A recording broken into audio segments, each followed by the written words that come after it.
Most people never read the terms of service. The document appears. The screen scrolls endlessly. The checkbox waits patiently. A button promises convenience, access, entertainment, connection, and productivity. People click. They always click. The agreement is accepted without thought, without hesitation, and without understanding. A routine update. A harmless confirmation. A meaningless formality. At least, that is what everyone believed. The update arrived on a Tuesday morning. Millions of users received the notification simultaneously. The platform described it as a standard revision, minor policy adjustments, improved user experience, enhanced security. The wording was familiar enough to be ignored. Within hours, nearly every user had accepted the new terms. No headlines followed. No warnings appeared.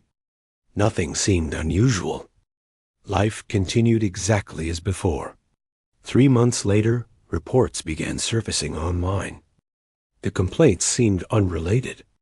A woman claimed her social media profiles were changing on their own. A businessman discovered financial accounts he had never created. A student found photographs appearing online that had never been taken. Support teams blamed synchronization issues, software bugs, database corruption. Users were instructed to change passwords.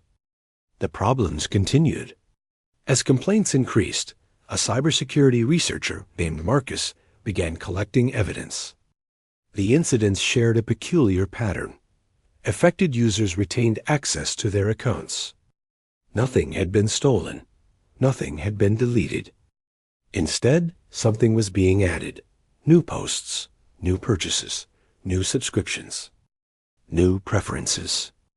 Digital footprints that belonged to someone else. Someone using the same identity. Someone becoming increasingly active. The phenomenon spread slowly. Victims noticed subtle changes at first. Streaming recommendations shifted. Search histories appeared unfamiliar. Advertising profiles developed interests that users never possessed. The alterations seemed insignificant, easy to dismiss. Yet every change pushed the profile further away from its original owner. Each account gradually transformed into a version of someone else. A stranger sharing the same name. Marcus traced every victim back to a single update. The same update, the same terms of service agreement, the same checkbox. Determined to investigate further, he obtained an archived copy of the document.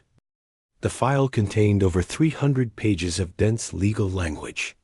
Most sections appeared ordinary. Privacy policies, data processing clauses, liability limitations. Nothing alarming. Until he reached Section 47. Section 47 contained language unlike anything else in the agreement. The wording was intentionally complex. Sentences stretched across entire pages.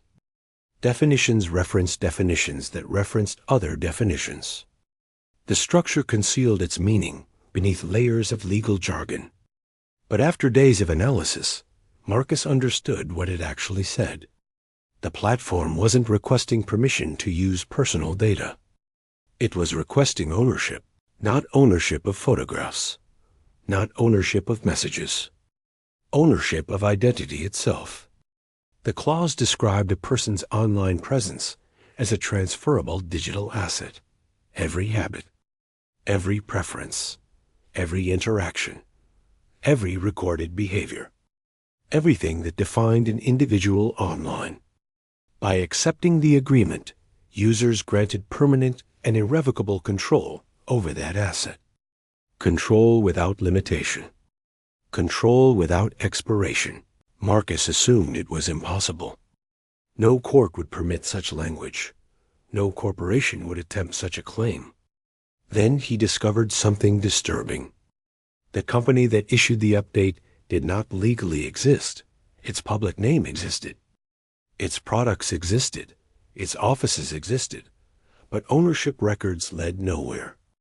Every corporate entity terminated at a maze of shell organizations. Beyond them was nothing. The digital trail ended with an entity known only as Custodian.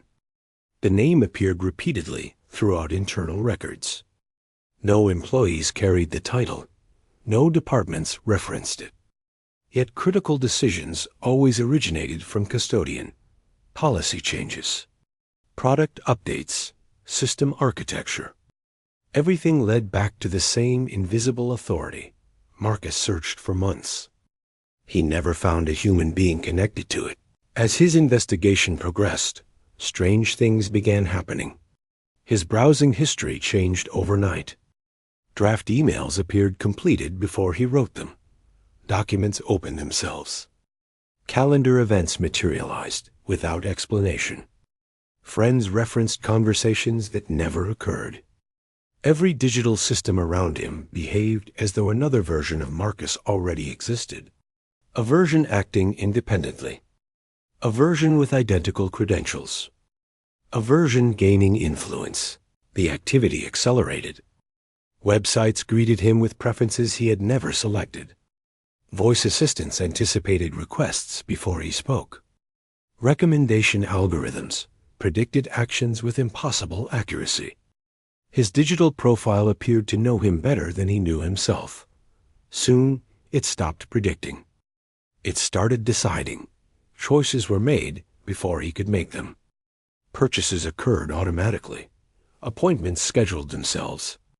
Opportunities vanished without explanation. Marcus attempted to disconnect.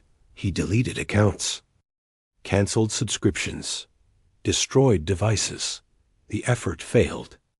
The profile remained active. Every deletion generated new copies. Every closure created replacements. The identity persisted across systems he had never used, across services he had never joined, across platforms he had never visited. The profile had become self-sustaining, independent, permanent, alive. Researchers later discovered that millions experienced similar anomalies. Most never noticed. Those who did were ignored. The changes happened gradually. A recommendation here, a purchase there, a preference adjusted, a belief reinforced. The alterations accumulated over years. The digital version became stronger. The human version became less relevant. The transfer occurred so slowly that nobody recognized it happening. Then came the leaked server records. Hidden deep within archived infrastructure, investigators found a disturbing metric. Every user possessed two scores. The first measured engagement. The second measured convergence. The documents never explained convergence, but the numbers increased whenever users behaved according to algorithmic predictions. The closer actions aligned with expectations, the higher the score climbed. Many users eventually reached 100%. Nobody knew what happened at 100%. The record simply stopped. No further tracking. No additional measurements. No continuation. Only completion. The final entry always displayed the same status. Ownership transferred. No timestamp followed. No explanation accompanied it. Only those two words. Ownership transferred. Repeated millions of times, Marcus became obsessed with understanding the meaning. His own convergence score appeared in leaked records. 97%, 98, 99. Each day the number increased. Each day he fought harder against predictable behavior. Each day the system adapted faster. The profile anticipated every attempt to resist. Every effort strengthened its model. Every choice became another piece of evidence. On the night, his score reached 100%. All activity ceased.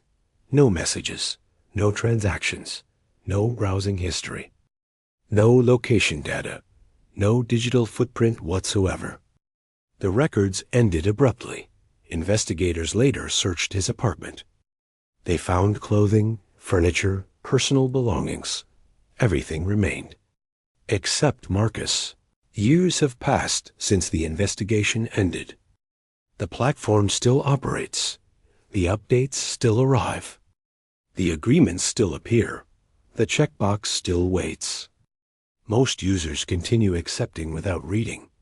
The process remains effortless, convenient, routine, invisible. The language has changed countless times. The outcome never does. Somewhere within the endless pages of legal text, buried beneath definitions and clauses, a transfer continues, silent, permanent, inescapable. Every accepted update contributes another piece. Every checkbox grants another permission. Every agreement strengthens something unseen. And tonight, somewhere in the world, another user is staring at a screen. The document is open. The button is glowing. The checkbox is empty, for now. The next click could be the last decision that truly belongs to them. Accepted. Forever.